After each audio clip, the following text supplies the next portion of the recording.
Chapter 13. What Men Want in Women. Falling in love is not a choice. To stay in love is.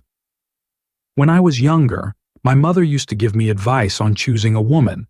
She would say, "Marry your match." My father would say, "Find a smart girl from a good family." Those are both still good pieces of advice as I type this book out at age 31. I think they are still both relevant in today's world. Being a man and selecting a woman is a hard job these days. Just as choosing a strong man out of a population of weak men has made finding a good man hard for women, the opposite is true as well. To find a virtuous woman, a good woman, a smart girl from a good family, is equally hard in a sea of broken people and broken families. I have thought about my parents' advice on women for several decades now, and I think my father is 100% right. A smart girl from a good family is bang on. We learn so much from our family of origin, and if you want to know the fruits, just examine the roots. As said in the Bible, a good tree cannot produce bad fruit, and a bad tree cannot produce good fruit. The apple doesn't fall far from the tree is a secular version of the same idea. Both women and men take on the traits of their families. The relationship that your potential woman has with her father is one of the biggest keys to her relationship with you. Typically, a daughter's relationship with her father will give a man hints as to how his future relationship will be with her.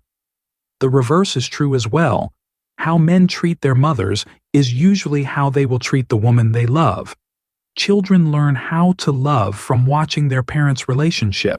If the parents fight and scream, they become fighters and screamers. If the parents are openly affectionate, then the children learn to be openly affectionate. Examining the parents of your potential woman is one of the most important things you can and should do before making a major commitment to her. My mother's advice to marry my match is, according to her, from the Odyssey. The Odyssey is the story of King Odysseus. An eponymous strong man has married the strong woman Penelope. Although Odysseus is lost at sea for 15 years after fighting the Trojan War, Penelope remains strong and faithful by staving off the lineup of suitors who want to take her hand to replace Odysseus as king. After pondering my mother's advice for nearly 3 decades, I think that marry your match is somewhat true. King Odysseus and Queen Penelope are both evenly matched in that they have strong spirit, but they are not really equals in any sense. Odysseus goes out and fights wars, and Penelope stays home and looks after the house. I would edit my mom's advice to give to young men to say, marry your complement and your reciprocal. Whatever you are, marry the complement, the equal opposite of what you are. When two people are the same, when two people are equal, one is not needed. This is one of the glaring problems with marriages today. Men and women are too equal, too homogeneous. The man does not need the woman, and the woman does not need the man. There is nothing exclusive or special about either sex today. In past history, especially pre-1940s, men had specific roles to play, and so did women. The roles were mutually exclusive, and a man desperately needed a complementary woman, and a woman desperately needed a complementary man. As per statistics published by Randy Olson in the Washington Post, we can see 144 years of marriage and divorce in the USA, and some of the trends in number of marriages and number of divorces. Many marriages would be better if the husband and wife realized they were on the same side. You want your reciprocal, not an equal. You want complementary, not the same. Both men and women know in their hearts and in their emotions that they all want a reciprocal and a complement, not an equal. Allow me to explain why.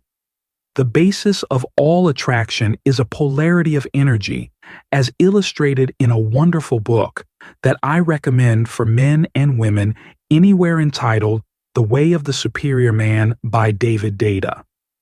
Deida has studied, and I would argue, mastered the study of what makes a man's essence and what makes a woman's essence. The way he explains masculine and feminine energy is so clear that it explains every one of my failed relationships and even my parents' failed marriage. Whenever I see a relationship failing between a man and a woman, or even a same-sex couple, what you see with the loss of attraction is the loss of polarity. The following is an excerpt from The Way of the Superior Man. He can explain masculine and feminine energy and polarity better than I ever could. Choose a woman who is your complementary opposite. If a man is very masculine by nature, then he will be attracted to a very feminine woman who will complement his energy. The more neutral or balanced he is, the more balanced he will prefer his woman. And if a man is more feminine by nature, his energy will be complemented by the strong direction and purposiveness of a more masculine woman. By understanding their own needs, men can learn to accept the whole package of a woman. For instance, a more masculine man can expect that any woman who really turns him on and enlivens him will also be relatively wild, undisciplined, bonkers, chaotic, prone to changing her mind and lying. Still, from an energetic perspective, this kind of woman will be much more healing and inspiring to him than a more balanced or neutral woman who is steady, reasonable, trustworthy, and able to say what she means in a way he can understand. You have probably met a woman who seemed fantastic, only to discover she has some emotional weirdness that you don't really want to deal with. She seemed incredibly sexy, but also a bit bonkers or crazy, saying one thing one moment and another the next.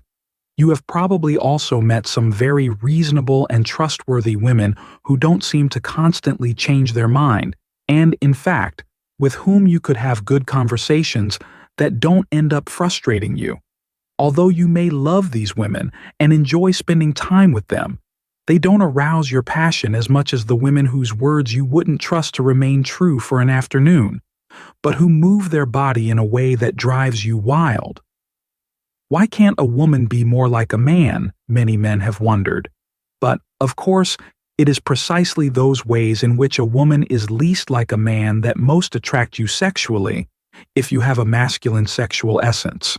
A woman's feminine shine, the energy that moves her body, her utterly refreshing spontaneity and mystery, not to mention her delightful smile, are what attract you. And the more feminine a woman is at her core, the less she is likely to evidence strong masculine traits, such as speaking clearly and unequivocally about thoughts and desires, rather than primarily expressing her feelings of the moment. A woman with a more feminine sexual essence will say she loves you one moment, and then, when you have done something you're not even aware of, she will say she hates you. This is the beauty of the feminine. To her, the masculine grid of words and events is less relevant than the fluidity of relationship and feeling. Thank God for such women, who make no apologies for their oceanic depth and riptides of emotion. You are always attracted to your sexual reciprocal.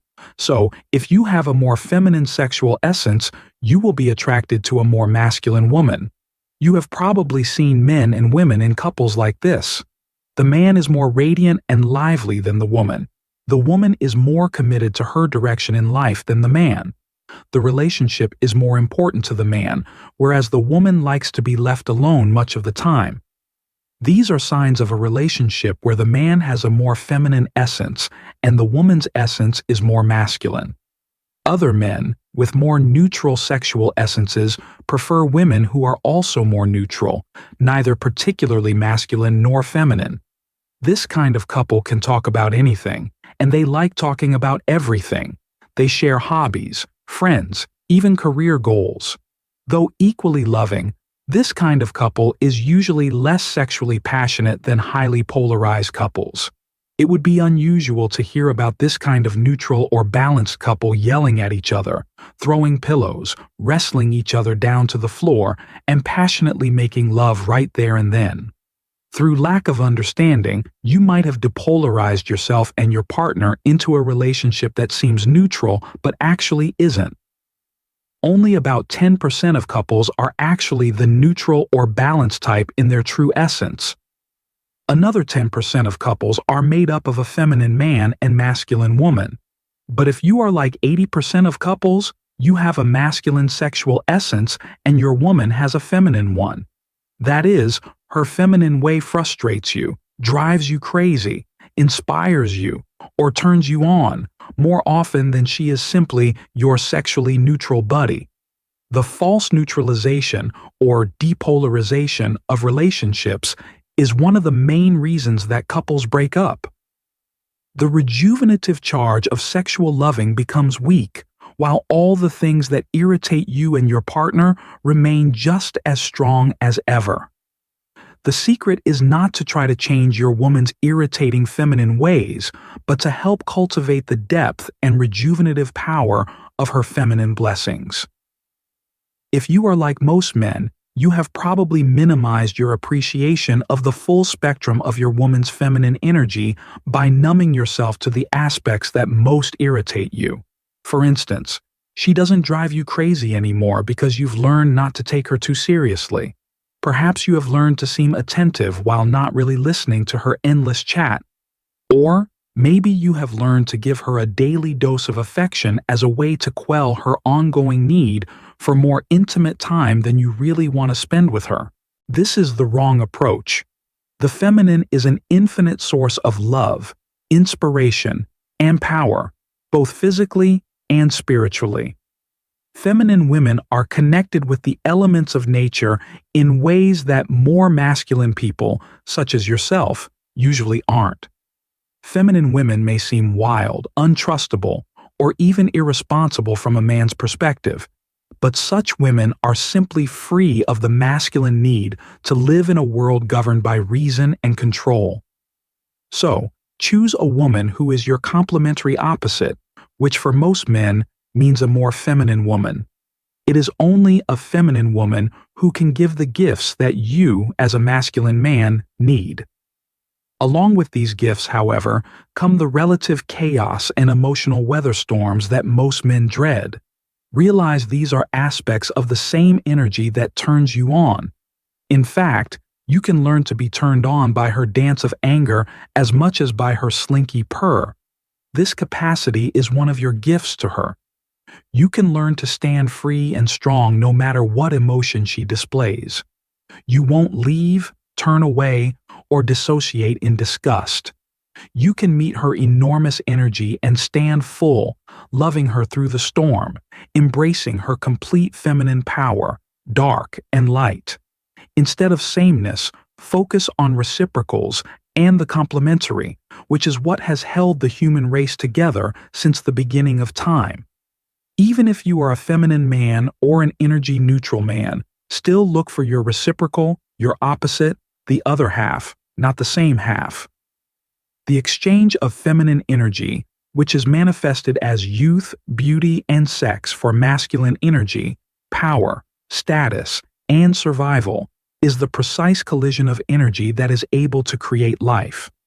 The energy is reciprocal and opposite, and as man you need to understand to maintain your masculine position so that your woman can stay feminine. When men slip into feminine energy, it forces a woman's energy to flip upside down into masculine energy in the relationship. Women can tolerate this temporarily, but not for long. Eventually, she will be pissed off with taking on your roles, and she will lose all attraction to you. I witnessed this firsthand in my parents' divorce. My father fell out of the masculine energy when he failed to produce at work, and he focused on the home, which kept him away from his masculine purpose, his work. This forced my mother to step up as the breadwinner, and she hated filling this masculine role. She filled the masculine role for 20 years, and then she said, "Fuck this," and got rid of my father and his weakness. We live in a society now full of weak men who do not understand polarity, and the women hate it. Women want to be women. They want to be feminine and enjoy their divine energy. When men fail to be masculine and live their purpose, which usually is doing their work and earning the trust of the tribe, women get pissed off and go on man-killing rampages. The exchange of reciprocal power is what gives men and women power as a unit. She becomes his weakness, and he becomes her strength. Such is the exchange of power in a relationship, and to stay with this exchange of power, men must stay masculine and women must stay feminine to keep the magnetism and the togetherness. You will only be happy in intimacy if you choose a woman who is your sexual reciprocal as a partner.